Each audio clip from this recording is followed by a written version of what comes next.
शुद्धदेव को वंदन करेंगे। नमो सूर्य देव्याय, नमो सूर्य देव्याय, नमो सूर्य देव्याय, नमो सूर्य देव्याय। इच्छा कारणम संधि से भगवम, इच्छा कारणम संधि से भगवम, इच्छा कारणम संधि से भगवम। सूर्य देवस आराहना ठाए अभूठ्योमि इच्छम। सूर्य देवस आराहना ठाए अभूठ्योमि इच्छम। सूर्य दिवस आराहना ठाए अभूठ्योमि इच्छम। 20वां अध्ययन है महानिर्ग्रंथीय के नाम से।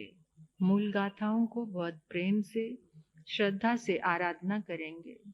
सिद्धाणं नमो के चा संजयाणं च भावो अथ धम गईत च अनुसठी सुने में पबुय रयनो राया सेनियो मगहायो विहार जतंग ने जाओ मंडी कुछ सिचे नाना धूमल याइण नाना पक्षी निसेव्यं नाना कुसुम संचन उजाणं नंदनोवम तथ सोपासय साहु संजय सुसुमाह्यं निसन्न रुख मूलमि सुख मालं सुहोह्यं तसरुवं तुपासिता रायिणो धम अचंत परमो आसी आउलो रुव विमहो आहो वनो आहो रुवं आहो अजस सौम्या आहो कंति आहो मुति आहो भोगे असंज्ञा तस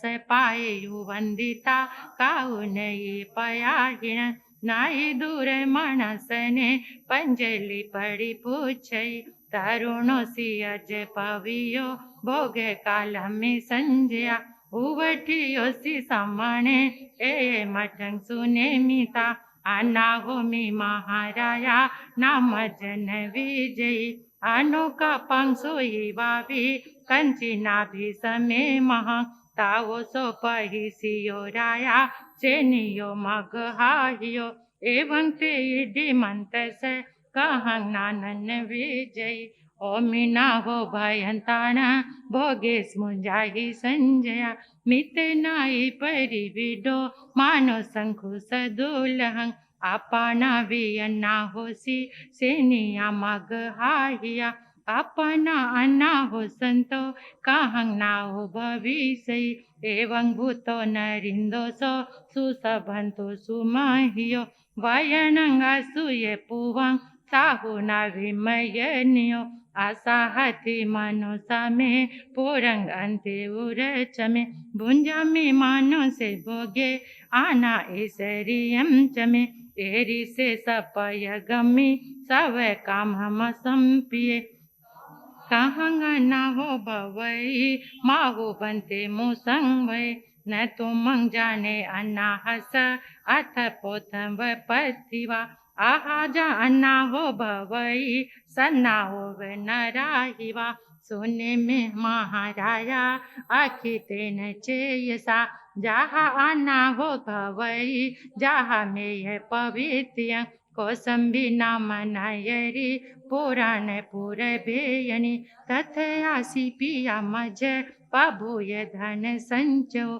पढ़ में वै महाराज आउला में अचिवेयना आहो हथा विउलो दाहो समगे सुये पथिवा सतंग जहा परतिकं शरीर विवरंतरे पवे से जय अरि कुदो एवं में अचिवेयना तियम में अतरि छंच उत्तम गंच पीडई इंदासाने समागोरा देयना परम दारुणा उवठिया में आयरिया बीजा मंत तिकीचगा अभिया सत कुशला मंत मूल विसारिया ते मेति गच्छ कुवंती चावुपायं जहाहियं नय दुखा विमोयन्ति ऐसा मज अणाहया पिया में सब सारंपी दि जाहे मम कारणा नय दुखा विमोइये ऐसा मज आणा हया माय में महाराया पुत सोग दुहटिया नय दुखा विमोइये ऐसा मज अणाहिया भायरो में महाराया सगा सेठ कनिठगा नय दुखा विमोयंती ऐसे मज अणाहिया भाई नियो में महाराया सगा जेठ कनिठगा नय दुखा विमोयंती ऐसे मज अणाहिया भायरिया में महाराया अणुरता अणुवया असंपूर्ण ही नयने ही उर में परिसिंचई अनंग पानंग च नाहनं च गंधमल विलेप नाय मनाया वा साबाला नव भुंजई कनम्पी में महाराया पासाओ विन फिटई नय दुखा विमोये ऐसा मज अणाहया ताओ हु एव मायंसु दुख माहु पुनो पुनो वेयणा अनुभविया दे संसरामी अनंतय सहिंच जय मुच्चा वेयणा विउलायो खंतो दंतो निरारंभो पावय अणगारियं एवं च चिंतयितान पासुतो मिनराहिवा पर्यटन तिराहिये वेयना में खयंगया ताओ काले पभायमी आपुचिताणं बंधवे खंतो दंतो निरारंभो पावयो अणगारियं ततो अहना जाओ आपनो ये परस ये सवे सिंचे वे भूयाण तसाण थावराणीय आपा नई वे हरणी आपा में खुड़े सामली आपा काम दुहा देणु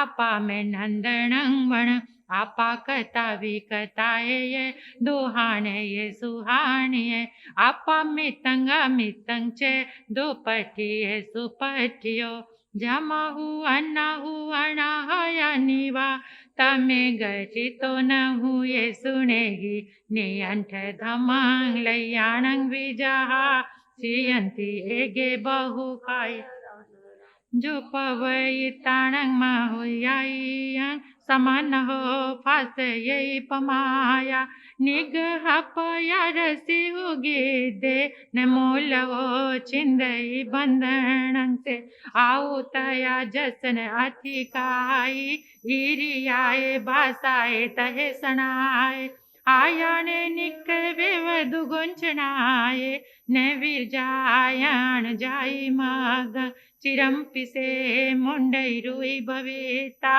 अतिरय तव नियम ही बट चिरंपिया पाणंकिले सहिता न पारे वो से संपराय पोल विमुठी जैसे असारे अयंतिये कुड़े कहावणेवा राधामणि विरुली पबागा से अहम गए होई जना येसु कुशील लिंगई दारयेता इसी जयं जीवी भूहिता असंजय संजय लपमाणे बिनि गाय मागच्छैस चिरंपि विसंतु पियं जय काल कुडं हनाय सतं जय कुगहियं ईसोवदामो विस ओववनो हनाय वे आलिवा विवन्नो जे लखणं सुविणं पौंजमाणे निमित्त को हल संपगाड़े कुरेड बीज सवदार जीविन गच्छै शरणं तमी काले तमंत मेने बहुहस्य असीले सयादुहि विपर्यासुवेई संधावई नरग तिरक जोणी मोन विराहे तो असाहुरुवे उदेसी अंकिय गडन्यादं न मुंचे किंचे अणेस नेजं आगिवी वासव बकी बबिता यो चो गचै कटु पावं न तंगर कंठ चेता करे जनसे करे अपनी अधुरपा सो नाही मोच मोहंत पते पचाणुतावेण दहाव्यून नरटिया नगरुइव तस जे उत्तमाठ विजा समे इमे उसे नति परे विलोय दुहवे से सिजई तत्तलोय एमेव चांद कुशिल रुवे मगं विराहे तो जिनोत्तमाण कुररिबीवा मोगर साणुगेदा निरठ सोया पर्याव में सोचान में हावे सुभासी मग अनुशासन ननगुणो भवेन मगं कुशीलान जहाय सवं महान्यंठान वै पहेन चरित मायार गुण नियतवो अनुत्तरं संजम पलियान निरासवे संख वियान काम उबे ठानं विउलतमं दुवं एवोग गंधन्ते वि महातवोदणे महामुने महापैन महायसे महान्यंठिज मिणे महासुय से कहाय माह्या वितरेण तुटो ये नियोराया इन मुदाहु कयंजलि अनाहतं जहा भूय सटु में वद तुझे सलोदंक मनुष्य जम्मा लाभ सलोदाय तुम्हें महेशी तुभे सनाहाय सबंधवाय जम्मेटिया मगे जिनोत्तमान तंसी ना हो अनाहान सब भूयाणं संजया खामे मीते महाभाग इच्छामु अनुशासियों पूछी उन माए तुभा जान भी गो जो कहो निमंती ये बोगे हैं तंग सब मरी सही में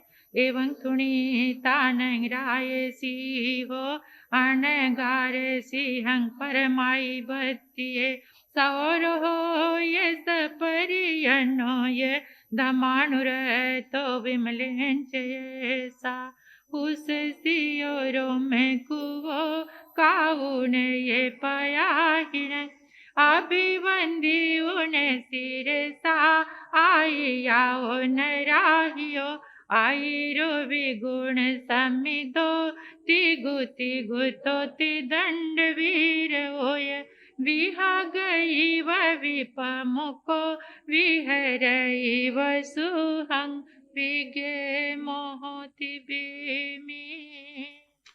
21वां अध्ययन समुद्र पालिये के नाम से है, इसकी आराधना करेंगे।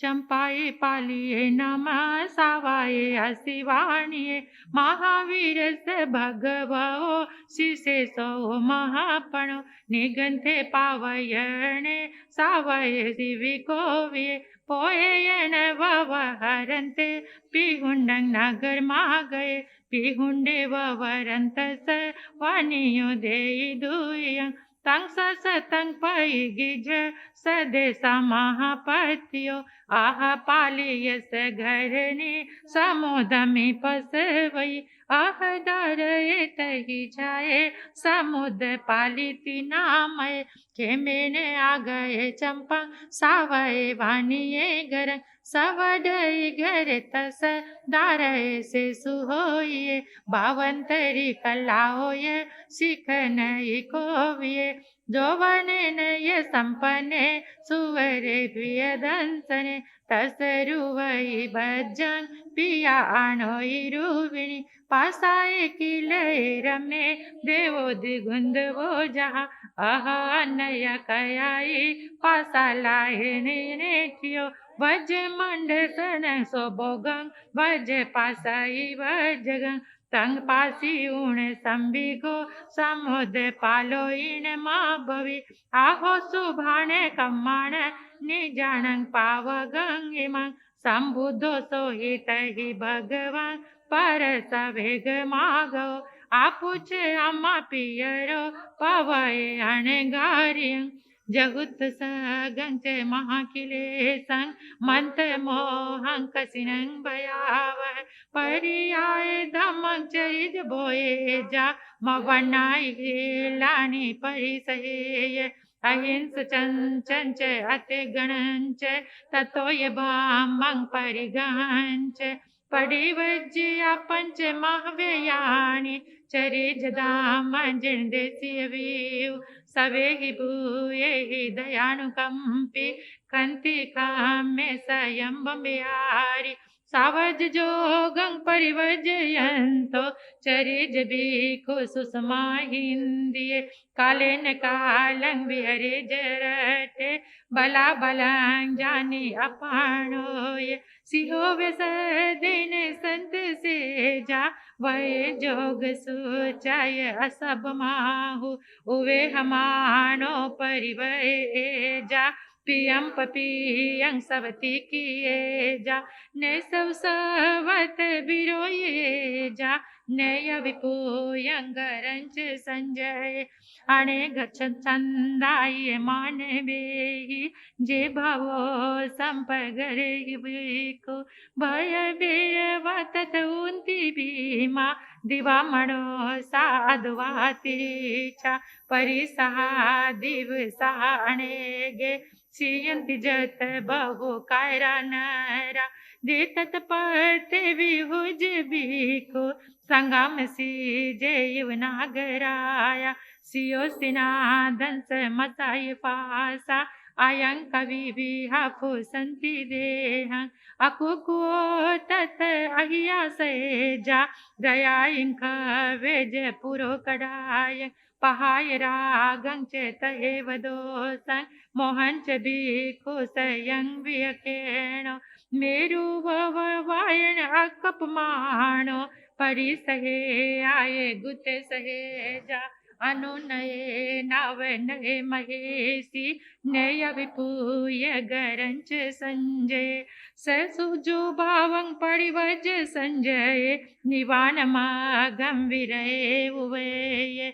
ऐरई सहे पहिन संतवे विरय आये पहानवा परम मट्ट पे हिंग चिठई चिन्ह सोए आमे अकिंचने विवत्तलयनाई भय जताई निरोवले वाई असंतड़ाय इसी ही चिन्नाई महाये से कायन फासे ज परिसहाय सन्नानो बगहे महेशी अणोत्तरं चर्यो धम्म संचय अणोत्तरे नान ध्वरज संसी ओ भाषाई सूर्यवंत लिखे दुवियं खवे उन पुण्य पावं निरंगणे सब विमप मुखे तरिता समुदंग महाभोगं समुद्र पाले अपूर्णागमंगय समुद्र पाले अपूर्णागमंगय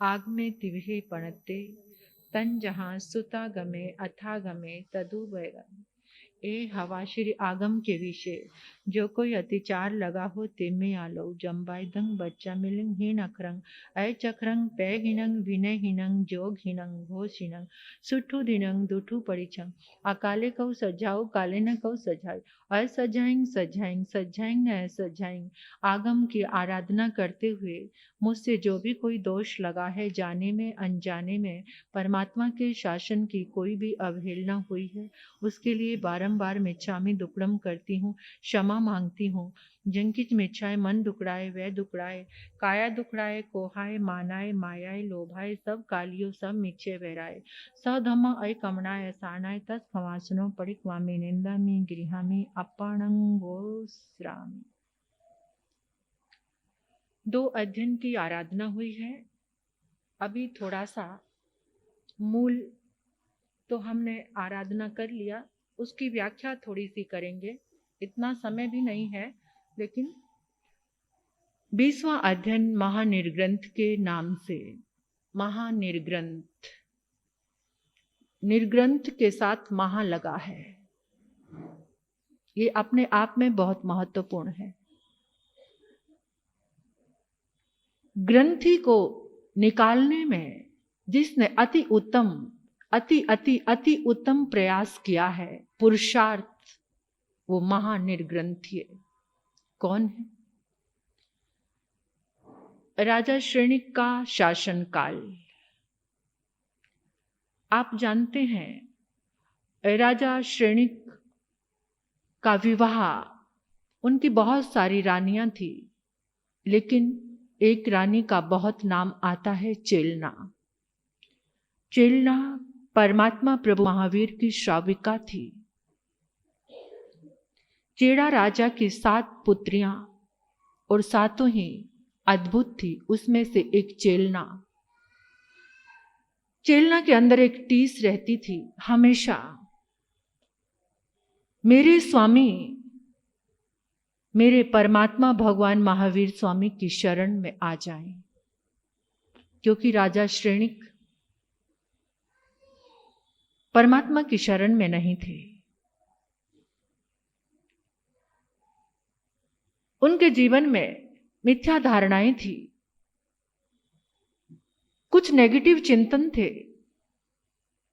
रानी चेलना की हर समय परमात्मा से यही प्रार्थना रहती थी, और जब प्रार्थनाओं में जान होना तो वो प्रार्थनाएं रंग लाती हैं। रानी चेलना की एक ही प्रार्थना थी, जितना मुझे प्रेम करते हैं उससे भी बढ़कर मेरे परमात्मा से प्रेम करें। क्योंकि राजा श्रेणिक का चेलना से बहुत प्रेम था, बहुत स्नेह था। तो रानी हमेशा परमात्मा से प्रार्थना किया करती थी कि प्रभु के शासन में आ जाएं, प्रभु को प्रेम करें, प्रभु की भक्ति करें, प्रभु के श्रावक बन जाएं। प्रार्थना कैसे रंग लाई, कैसे ये मंगल भाव रानी का पूर्ण हुआ, ऐसी मंगल प्रार्थना कैसे पूर्ण हुई, उसी का ये अध्ययन है महानिर्ग्रंथि। राजा श्रेणिक एक दिन अपने उद्यान में सैर करने के लिए, अक्सर राजा सैर करने के लिए जाते थे। यहां से एक संदेश भी है कि आज डॉक्टर आपको कहते हैं कि सैर करो, वॉकिंग पर जाओ। यानी राजा लोग सैर करते थे, स्वस्थ रहते थे। वही चीजें आज हमें डॉक्टर बता रहे हैं, जो पहले की हमारी पद्धति थी, संस्कार भी था। राजा श्रेणिक अपने उद्यान में जब सैर करने के लिए गए तो मुंडी कुक्षी उद्यान था उसका नाम। मंडी कुक्षी उद्यान में जब वो गए तो वहां पर उन्होंने क्या देखा, एक नवयुवक, जवानी जिसके शरीर में अटखेलियां कर रही है। इतना सुंदर, इतना सुंदर, इतना खूबसूरत रूप। कहते हैं कि स्त्री का ही रूप सौंदर्य का वर्णन आता है, लेकिन यहां पर राजा श्रेणिक एक नवयुवक मुनि को देख रहे हैं। इतने खूबसूरत हैं कि राजा देखकर मुग्ध हो गए। राजा, अब कोई तो स्त्री के सौंदर्य को देखकर पुरुष मुग्ध होता है, लेकिन यहां राजा पुरुष के सौंदर्य को देखकर उस पर लुभा गए। इतना मुग्ध हो गए, इतना मुग्ध हो गए, आंखें फैल गई और मुंह एकदम खुला का खुला रह गया। और आश्चर्य में राजा के मुंह से निकला, अहो वन्नो, अहो रुवो, अहो अजस सौम्या, अहो खंती, अहो मुत्ती, अहो भोगे असंज्ञा। आह, ऐसा रूप, ऐसा सौंदर्य, मैंने कभी भी नहीं देखा। लेकिन इस रूप सौंदर्य के साथ ये साधु जीवन, ये क्षमा, ये मुक्ति के भाव बहुत अद्भुत है, बहुत अद्भुत है। राजा बार बार मुनि के सौंदर्य का व्याख्यान करता जा रहा है। मुनि ने आंखें खोली, राजा को देखा। राजा ने कहा, ऐसी जवानी में साधु जीवन, ये जवानी तो संसार के भोगों के लिए थी। क्योंकि राजा क्या था? भोगों में लीन था। उसके लिए जवानी का एक ही मकसद था कि भोग करो। अभी तो खाने के दिन थे, अभी तो पहनने के दिन थे। संसार के अक्सर लोग कहते हैं ना, खाने पीने पहनने के दिन है, अभी तो खाने पीने पहनने के। किसी को मत बोलना ये शब्द, कभी भी मत बोलना। यह बोलो कि हर समय काल को देखकर धर्म करने का समय है। ये समय बीतता जा रहा है। मुनि सुन रहे हैं, मुस्कुरा रहे हैं। ऐसे जवानी में साधु क्यों बन गए? मुनि ने एक शब्द कहा, मैं अनाथ था। क्या? मैं अनाथ था क्या? इतना सुंदर रूप, यौवन और अनाथ? हाँ राजन, मैं अनाथ था। तो चलो मेरे महलों में, मैं तुम्हारा नाथ बनूंगा।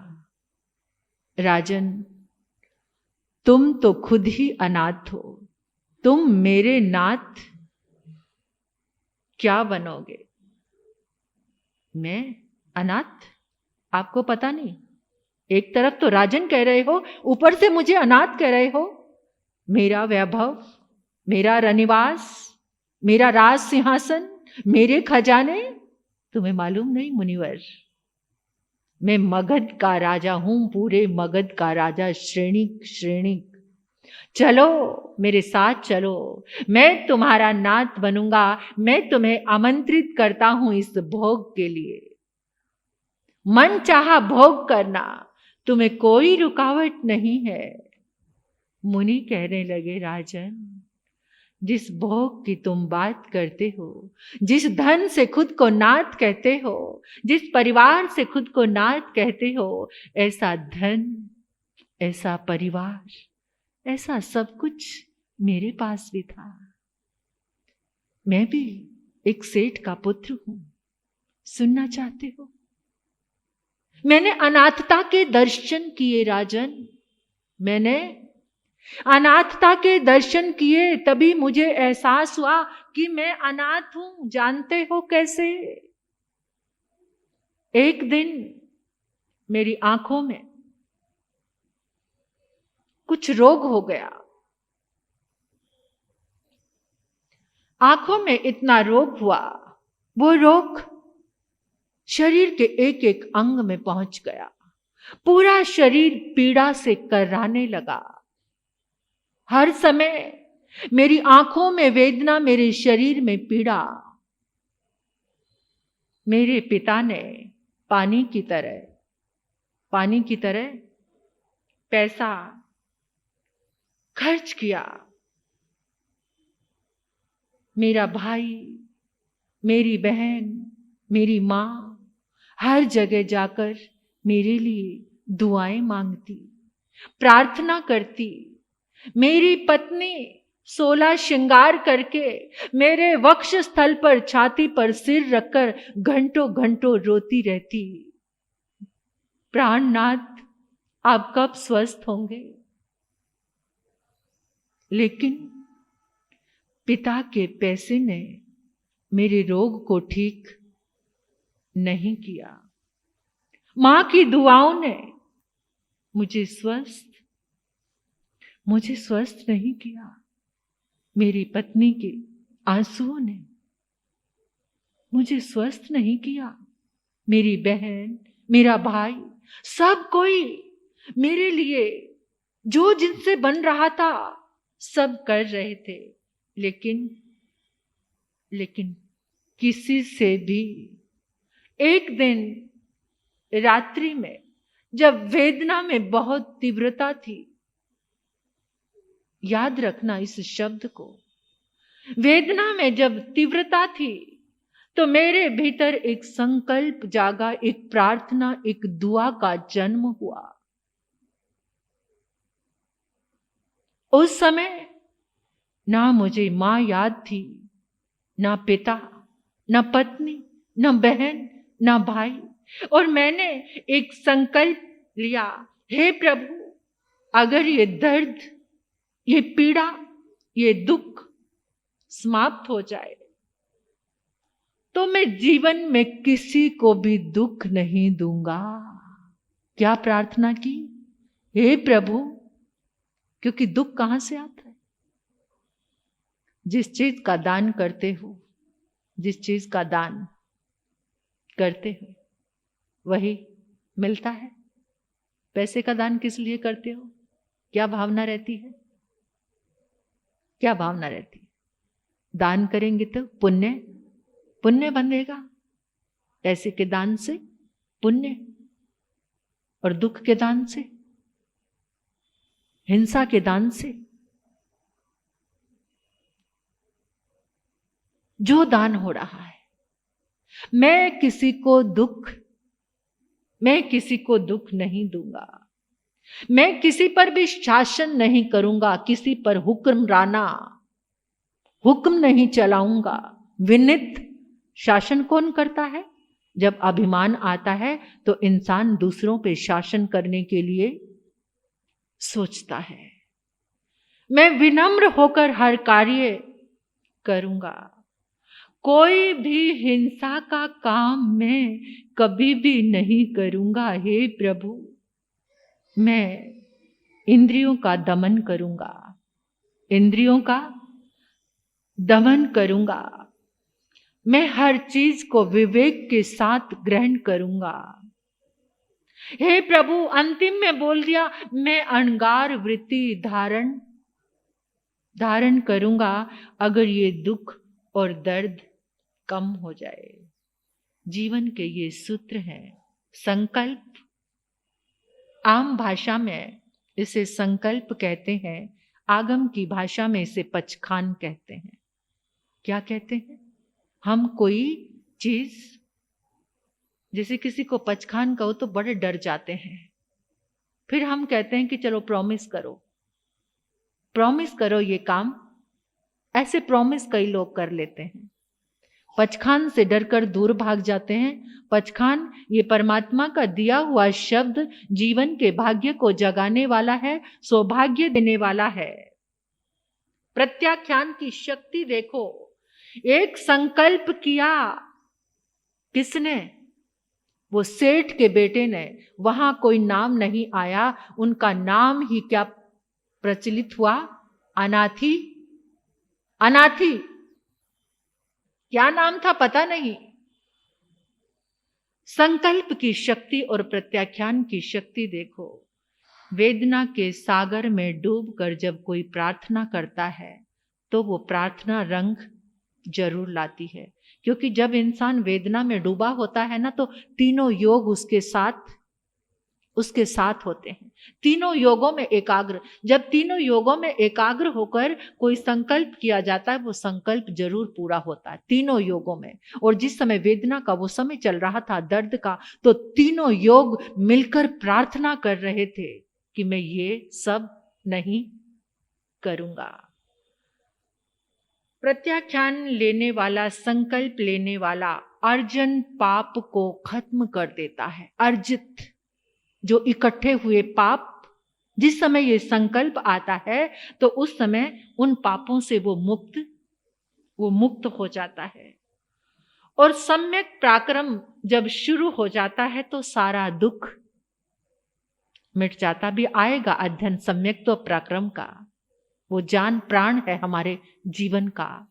सम्यक तो पराक्रम यानी सही चीजों में जब पुरुषार्थ, सन्मार्ग का पुरुषार्थ, सही सोच का पुरुषार्थ, सही भावनाओं का पुरुषार्थ, सही समय का पुरुषार्थ, सही चीजों का, सही पदार्थों में पुरुषार्थ, जब ये पुरुषार्थ प्रारंभ हो जाता है तो वहां से सारे दुख मिट जाते हैं। और क्या हुआ, रात में ही सारी वेदना चली गई।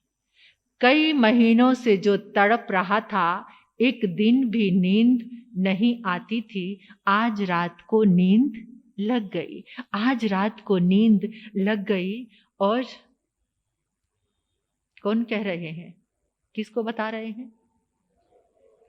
और सुनो राजन, सुनो, मैंने सुबह होते ही माता पिता के सामने अपनी फरियाद कि मुझे साधु, हे बेटा ठीक हो गया, हमारी दुआएं रंग लाई। पिता कहता सफलता मिल गई मुझे, भाई बहन पत्नी नाथ आप स्वस्थ हो गए, मेरा जीवन सफल हो गया। सब अपनी अपनी बात कह रहे थे। अनाथी मुनि ने कहा, अनाथी मुनि बोल रहे हैं कि मैंने कहा कि सुनो, मेरी भी सुनो, मैंने भी एक प्रार्थना की थी। वो प्रार्थना थी कि अगर ये वेदना चली गई तो मैं जीवन जीवन की सारी वेदना को मिटा दूंगा, जन्मों जन्मों की वेदना को समाप्त कर दूंगा। मैं अहंकार बन जाऊंगा, मैं अहिंसक बन जाऊंगा, मैं इंद्रियों का दमन करूंगा और मैं सबको सुखी करने का प्रयास, सब जीवों को अभय दूंगा। इसलिए मुझे आज्ञा प्रदान करो, मुझे साधु बनना है।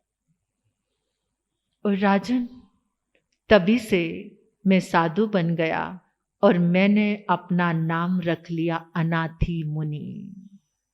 मैंने उस अनाथता को महसूस किया है ताकि हर पल कोई भी मेरा नाम ले तो मुझे याद रहे कि दुनिया में नजर आने वाली हर चीज अनाथता से जुड़ी हुई है। कोई किसी को, अगर किसी को नाथ बनना है तो उसे धर्म की शरण में आना ही पड़ेगा। अगर किसी को नाथ बनना है, नाथ की शरण ही नाथ बना सकती है। परिवार क्या है, क्या हो जाएगा, नष्ट होने वाला है, सबको जाना है। जो भी पदार्थ नजर आ रहा है, ये भौतिक सुख नष्ट होने वाले हैं। कोई उनके पास अनाथता है, जो नष्ट हुआ वो अनाथ है। और जो नाथ की शरण में आ जाता है वो नाथ बन जाता है। तो मुझे समझ आया, मैं प्रभु चरणों में आया, जिन शासन में मैंने अपना सर्वस्व समर्पित कर दिया, प्रभु के चरणों की शरण ली और मुझे पता है वही शरण मुझे नाथ बना सकती है। थोड़ा सा झांक कर देखना है, उलझते हैं इन बहारों में, कितना उलझे भी हुए हैं। किसी का रूप मदमस्त बना देता है, भोग करने वाली वस्तुएं और ये संसार, इस संसार के भोग की ही कामना रहती है। इतना धर्म सुनने के बाद भी आकर क्या क्वेश्चन करते हैं महाराज साहब से, महाराज साहब बेटा 30 साल का हो गया, अभी तक शादी। फिर भी इतना धर्म सुनने के बाद छोड़ दो सब, अपने आप ही समय और शासन की प्रभावनाओं में लग जाओ। ये धर्म निश्चित करेगा तुम्हारे अंतराय कर्म को तोड़ने वाला। उस विवाह में जो भी अंतराय आ रही है, परमात्मा की आराधना में जुट जाओ, अंतराय सब टूटती चली जाएंगी और परमात्मा के पास जो है बस उसी को मांगोगे तो कल्याण, उसी के मांगने से कल्याण होगा।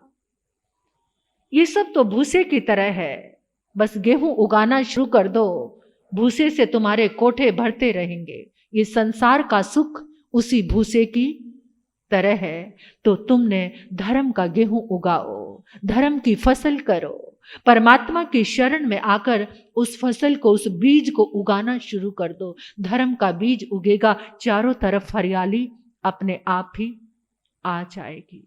उत्तराध्ययन आगम सुनने के बाद भी संसार को मांगते हो तो समझ लो कोई भी अक्षर नहीं गया है अंदर। मैंने परमात्मा के चरणों में सर्वस्व अर्पण कर लिया और फिर इस आराधना में आकर राजन मुझे एक ही बात पता चली कि तेरे भीतर ही सब कुछ है, बाहर कुछ भी। तेरे अंदर चानन चानने, तू चानन लभदा फिरदाए, तेरी सुई गवाची घर अंदर गलियां विच लभदा फिरदाए। रोशनी तेरे अंदर है, तू कहाँ ढूंढ रहा है? उसी मृग के जैसी हालत तो हो गई है जिसकी कस्तूरी जिसकी नाभि में है, उस सुगंध को पाकर वो बावला सा हुआ फिरता है, भागता रहता है। नाभि में कस्तूरी है, सुगंध आ रही है, लेकिन पता अंदर रोशनी है। अनाथी मुनि कह रहे हैं अप्पा नई वेरणी, अप्पा में कूड़ सामली, अप्पा काम दुहा धेनु, अप्पा में नंदन वण। राजन मुझे पता चल गया कि सब कुछ अंदर है, इस आत्मा में ही वैतरणी नदी है। जब तुम संकल्प विकल्प के दुखों में पहुंचते हो तो तुम्हारे भीतर दुख का सागर, वैतरणी नदी आ गई, कूड़ सामली इस आत्मा में, और इस आत्मा में काम धुआ धेनु। जब तुम परमात्मा की शरण में आकर आनंद में बैठते हो, वो आनंद काम दुहा धेनु है। ये आगम की आराधना काम धुआ धेनु है, ये नंदन वन है, इससे जीवन एकदम लहलाएगा। अनाथी मुनि की तेजस्विता ओजस्विता से भरी हुई वाणी को सुनकर राजा श्रेणिक की भी अनाथता क्या हो गई? मिट गई। अनाथता को समझा राजा श्रेणिक ने और परमात्मा के अनन्य भक्त हो गए। इतने भक्त हुए, इतना समर्पण आया कि परमात्मा के शासन में ही अनन्य श्रावक हो गए। और वहीं पर तीर्थंकर गोत्र का नामकरण बंद हो गया। यानी ऐसी ज्योति जली, खाई से उठे, एक बार में ही उठ गए। एक बार अनाथी मुनि को देखा, खाई से उठे और शिखर पर जाकर बैठ गए। अनाथी मुनि को बार बार वंदन कर रहे हैं, वहीं से सम्यक्त्व का जागरण, परमात्मा के धर्म को वहीं से समझ लिया राजा श्रेणिक ने। और राजा ने मुनि का अभिनंदन किया और कहा, हे मुनि, आपका मनुष्य जन्म तो बिल्कुल सफल हो चुका है। आपके भावों को और आपकी चर्या और आपके विचार मैंने जाने। हे महर्षि, आपने सब कुछ सफल कर लिया है, आपने वास्तविक लाभ को प्राप्त कर लिया है। धन्य है आप, धन्य है आप ही सनाथ हैं, आप ही सह बांधव हैं। अपना बंधु कौन है? हम स्वयं हैं। अपना मित्र कौन है? अप्पा मित्तंग अमित्तंग च, दुपट्टिय या सुपट्टिय। आत्मा ही प्रशस्त मार्ग पर चलने वाला है और आत्मा ही अप्रशस्त मार्ग पर चलने वाला है। हे राजन, तुमने इतना समझा, तुम भी अपने आप को सनाथ बनाने के कदम आगे बढ़ाओ, क्योंकि सर्वोत्तम जिनेंद्र परमात्मा का ही मार्ग है। आप वहां स्थित हो जाइए। पहले तीर्थंकर होंगे हमारे आने वाले पदम नाभ। आने वाली 24वीं में पहले तीर्थंकर राजा, बोल दो सभी, पावन कर लो जिभा। राजा श्रेणिक आने वाली 24वीं के पहले तीर्थंकर होंगे। राजा ने खूब खूब क्षमा मांगी कि मैंने आपको भोगों की ओर आमंत्रित किया, मुझे क्षमा कर दो। मैं अज्ञानी था, अंधेरा था मेरे अंदर, आपने सारा अंधेरा उजाले में बदल दिया। राजा मुस्कुराते हुए प्रभु की शरण में आ गए और फिर जो पुरुषार्थ हुआ आपको पता ही है कि परमात्मा के श्रावकों में श्रेष्ठतम श्रावक राजा श्रेणिक बने, राजा श्रेणिक बने। ऐसे संयोग मिलता है जब कुछ मुनिराज का, तो सारा अंधेरा प्रकाश में बदल जाता है। जिस समय चातुर्मास का प्रवेश हुआ था उस समय मैंने एक बात कही थी कि कभी भी धर्म स्थान में अगर संत हैं तो उनके औरे में जरूर प्रवेश करना। हमारी बॉडी के 1500 वाइट सेल प्लस हो जाते हैं। लोगों को बुखार चढ़ा हुआ है, घरों में बैठे हुए हैं, इतना भी पुरुषार्थ नहीं होता कि आकर मंगल पाठ, इतना पुरुषार्थ भी नहीं। इतना उदय काल अंतराय का चल रहा है, इतना उन्माद चल रहा है, बहुत करुणा। डॉक्टर के पास लाइन लगा के सुबह से शाम कर देंगे, लेकिन जहां एक मांगलिक में ही 1500 वाइट सेल बढ़ जाते हैं, वहां का पुरुषार्थ, इससे बड़ा अज्ञान और इससे बड़ा अंधेरा और क्या हो सकता है। और 21वां अध्ययन है समुद्र पाल्य के नाम से। प्रस्तुत अध्ययन एक व्यवसायी श्रावक का है। तो इस अध्ययन की आराधना से आप कुछ व्यवसाय के गुण भी सीख सकते हैं। सीखने व्यवसाय के गुण सीख लेना, देख लो, फिर वैसा जीवन बनाना पड़ेगा, तभी आएंगे वो गुण।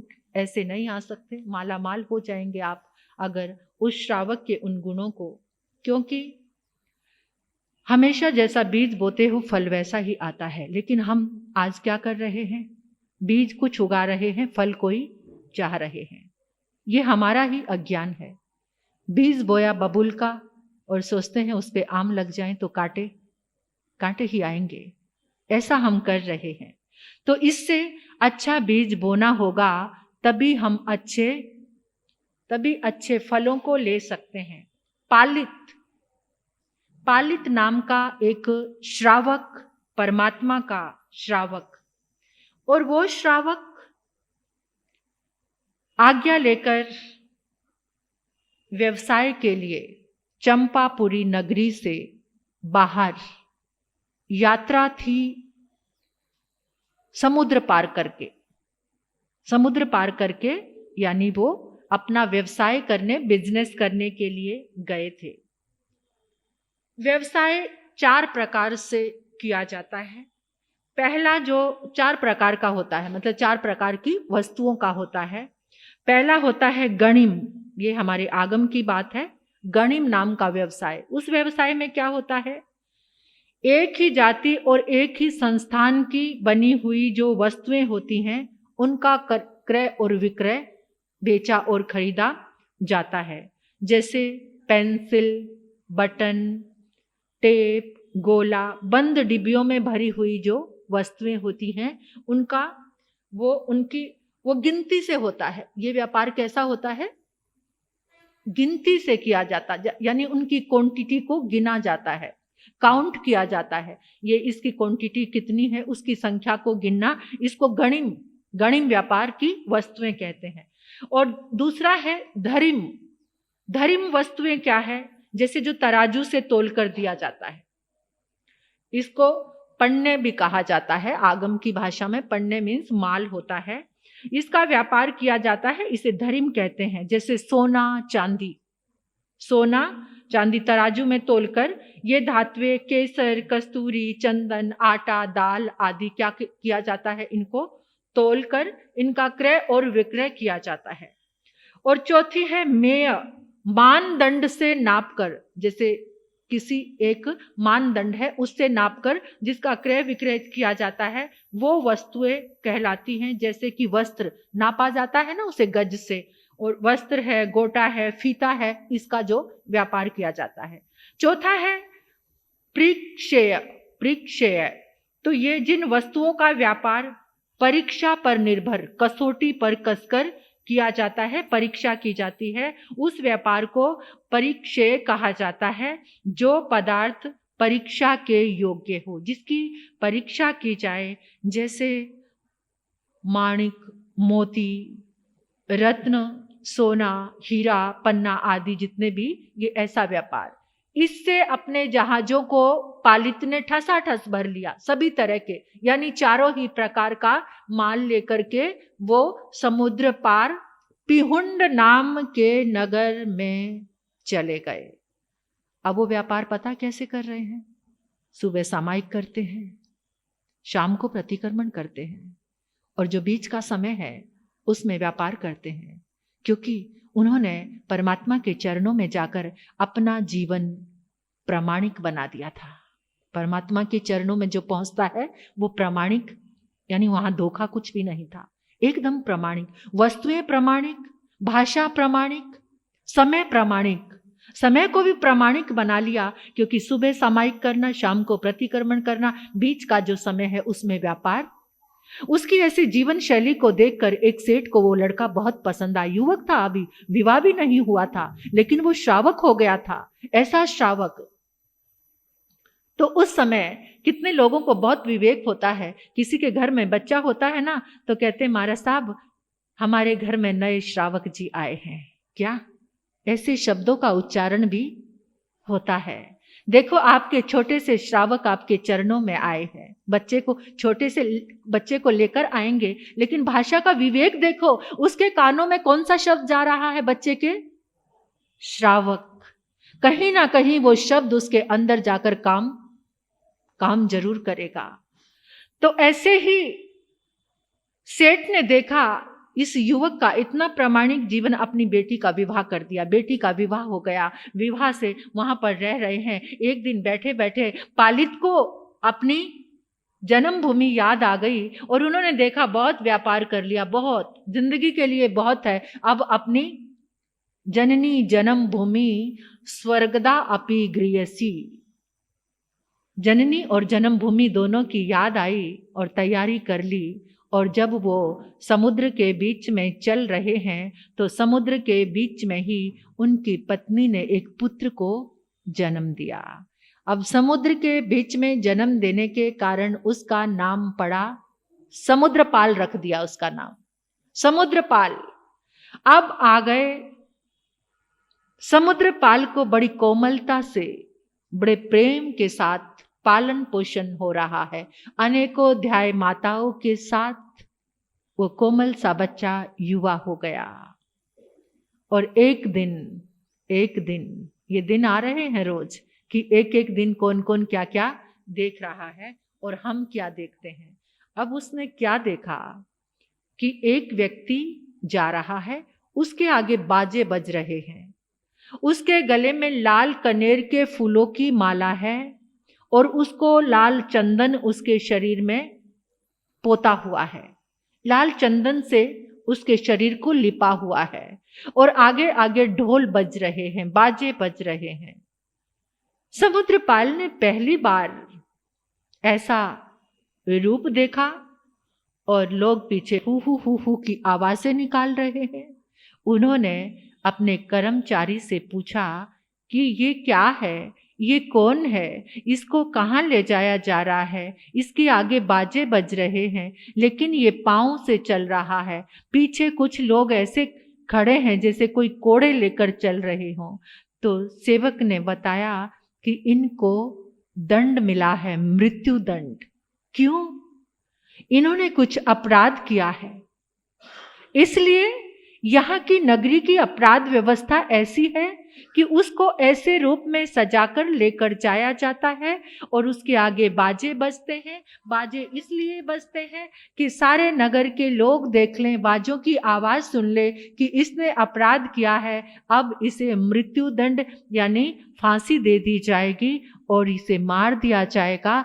कोई भी भूल कर भी अपराध ना करे। अब वो कर्मचारी तो बोलता जा रहा है, क्या क्या कहता जा रहा है, और समुद्रपाल तो अंदर चले गए और सोचने लगे, जो अपराध करता है, अपराध इसी ने किया, दंड इसी को मिल रहा है। ना कोई दंड देने वाला है, ना कोई छुड़ाने वाला है।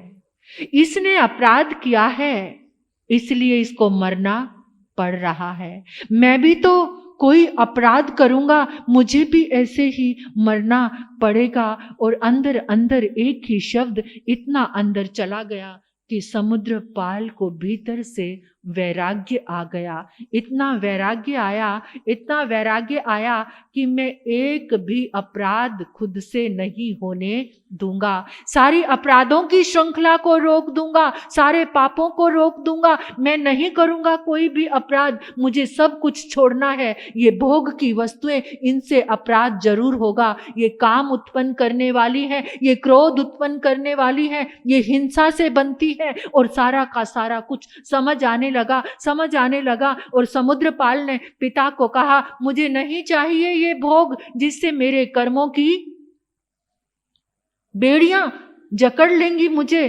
और फिर वो बेड़ियों से मुझे मरना पड़ेगा। पिता तो सुविज्ञ थे। पिता ने समुद्रपाल को कहा, तुम जो चाहते हो आज्ञा प्राप्त हो गई। बड़े आसानी से, इतनी सुख सुविधाओं को पीछे मुड़कर देखते तक नहीं थे, याद तक नहीं करते थे। मुनि हो गए। मुनि की चर्या में आगे आगे बढ़ रहे हैं, आगे आगे बढ़ रहे हैं। और परी से भी खूब जोरदार आ रहे हैं। लेकिन वो क्या सोच रहे हैं? आओ स्वागतम, आओ स्वागतम, तुम्हारा स्वागत है।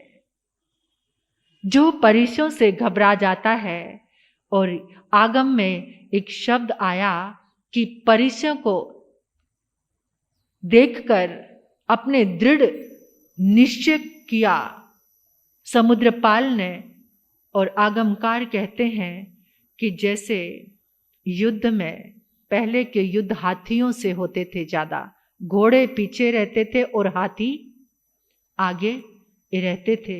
जो हाथी युद्ध में डटा रहता था, सारी सेना जीत जाती थी।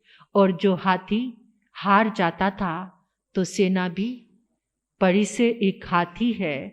जो साधु, जो संत मुनिराज इसमें डटा रहता है, फिर वो सारी चीजों पर विजय प्राप्त कर लेता है। उसका संयमी जीवन सफल हो जाता है। परी से एक कसौटी है, परी से एक जीवन की सजगता देने वाला पहलू है। तो समुद्रपाल निरंतर आगे बढ़ते रहे।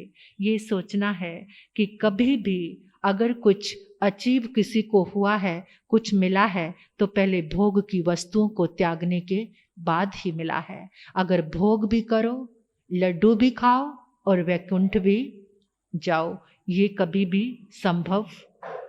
भी संभव नहीं है। जिन शासन की ये सुंदर व्यवस्थाएं, जिन शासन की ये आज्ञा, परमात्मा की ये आज्ञा, और इस आज्ञा को जानने का अब ग्रहण कितना करना है, ये आप खुद को टटोलना कि जब तक ग्रहण नहीं करेंगे तब तक तो हर चीज में परमात्मा की हमें आज्ञा मिल रही है। एक एक अध्ययन, एक एक शब्द, एक एक श्लोक हमारे जीवन को तारने वाला है। तो हम तिरें, औरों को भी संदेश दें। तो ये परमात्मा का श्रावक था।